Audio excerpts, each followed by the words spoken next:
mainstream media, government cover-ups. You want answers? Well, so does he. He's Alex Jones on the GCN Radio Network. And now, live from Austin, Texas, Alex Jones.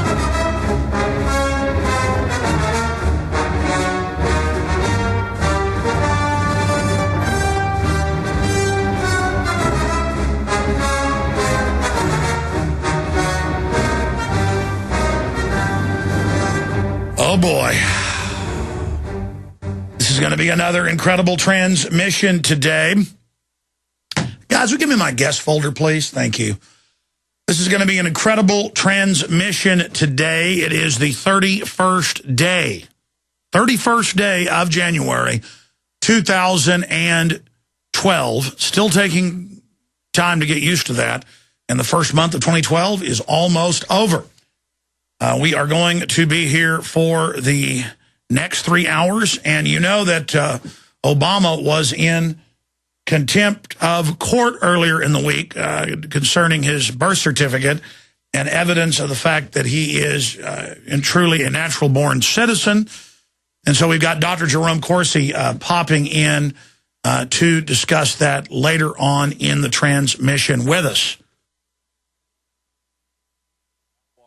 And, of course, Alan Watt as well is going to be on with us today.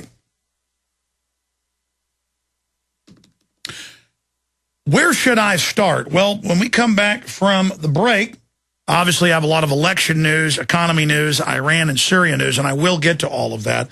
Hillary Clinton is urging Security Council to act on Syria. She just promised a few months ago that there wouldn't be any action or talk of military action, but it's no longer military. Libya was not military. Bombing them for 6 months, putting al-Qaeda in charge, that was not military. And there won't be any congressional authorization, I guess, for this new peace mission. And the West reportedly has special forces in there advising the admitted al-Qaeda forces again that works for NATO.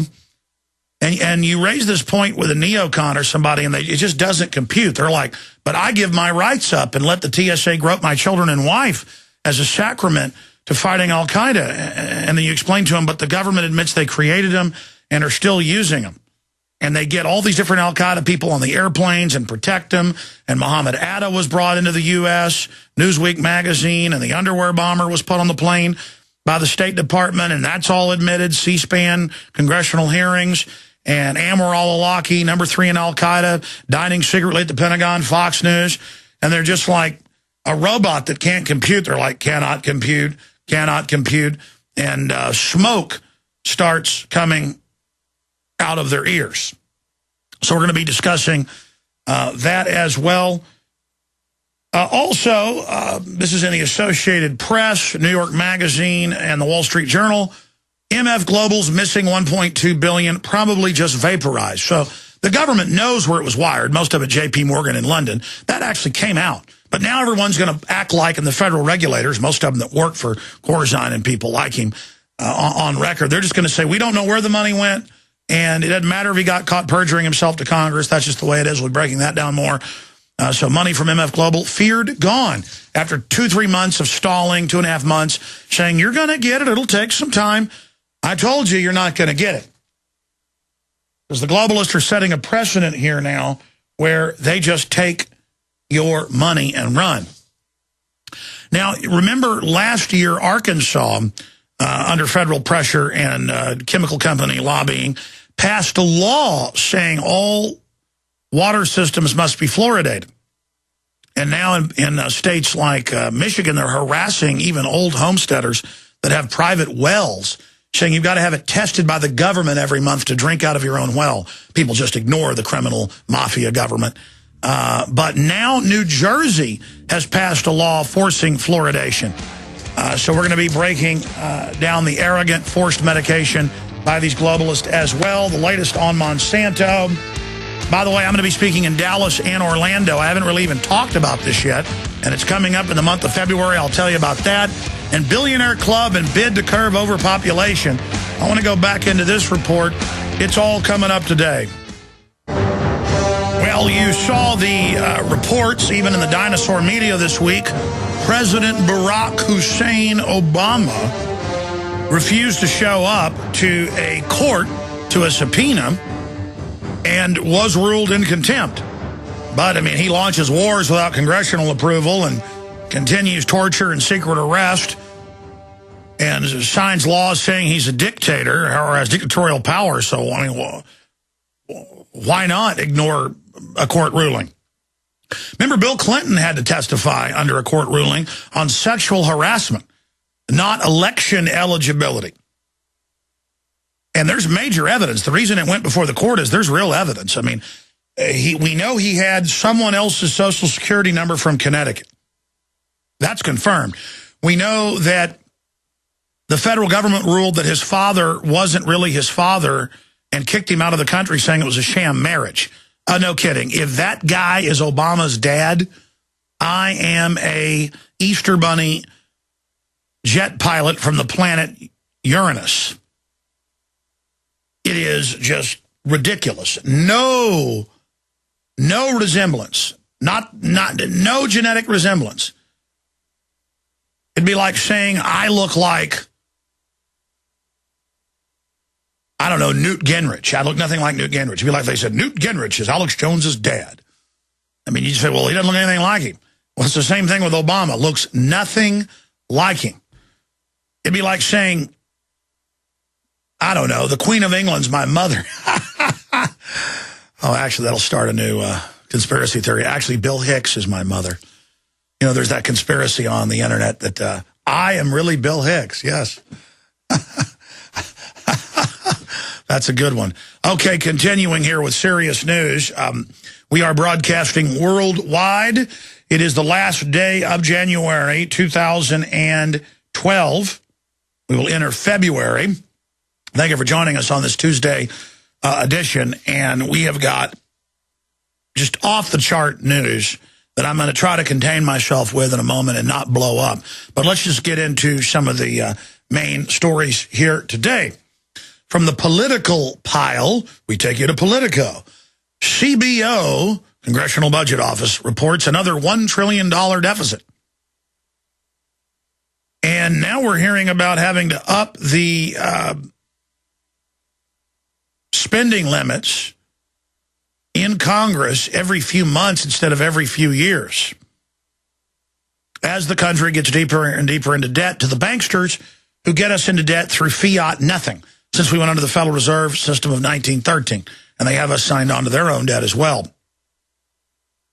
Now, Obama's getting ready for, to really start campaigning officially, and it looks like, I've got some reports here, he's going to go back to the good old tried and true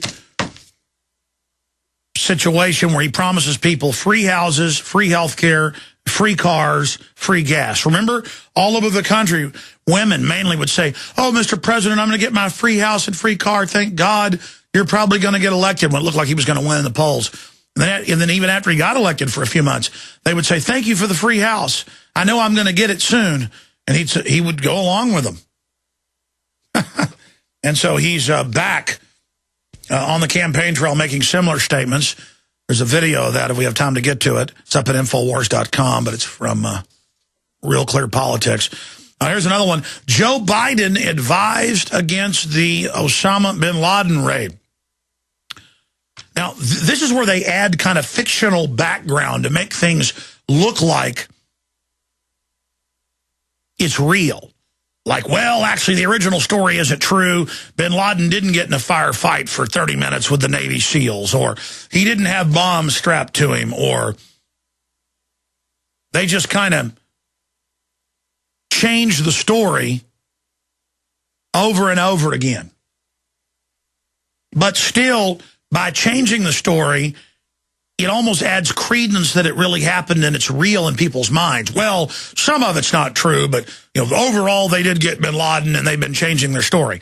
They lied about the fact that the president was watching it live from that Situation Room and that photo was staged. Well, that day I saw that the photo was staged. They're all staging and looking tough, and you can see it's a staged photo.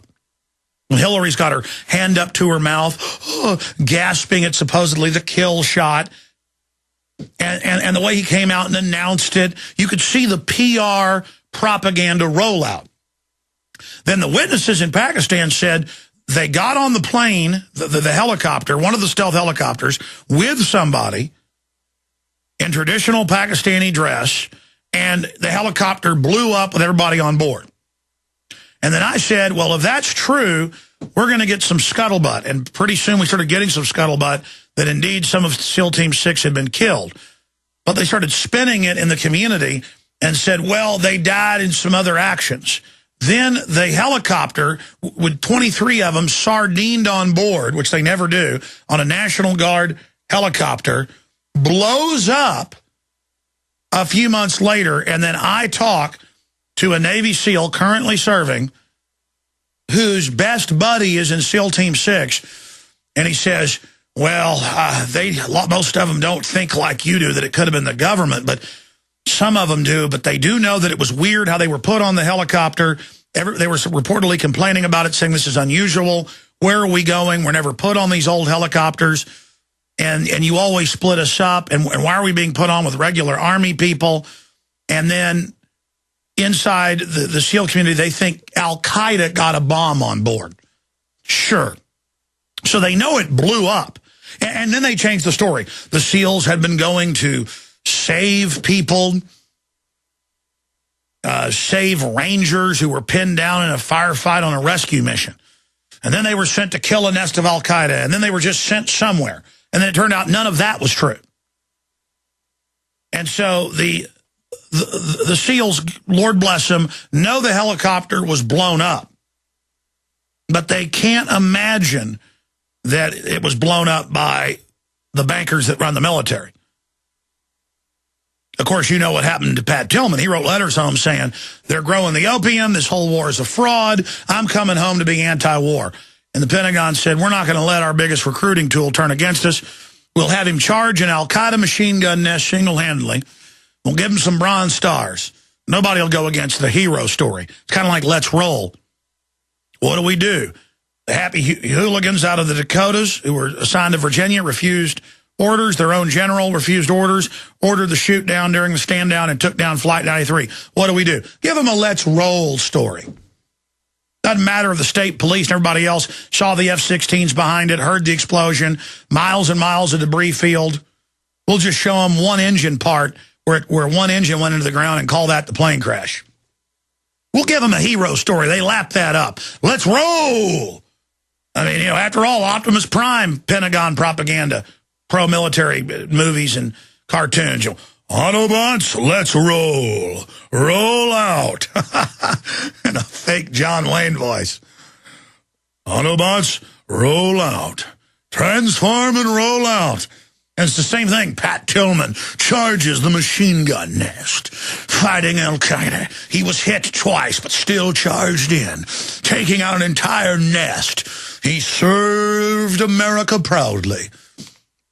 Until the Army, was it a coroner, said no, he was killed, homicide. He was shot with a 3-burst M16 at close range, but not before he was shot at a distance first. And then it leaked out and was confirmed. He was up there. They got the hit team inserted. They start shooting him. He's only wounded with body armor. He's behind a rock begging for help. Hey, I'm Pat Tillman. Comes back up. I'm a Ranger. Shoot him again. He gets down. They get up and they go, we know you're a Ranger, pal. Shot him close enough to have powder burns.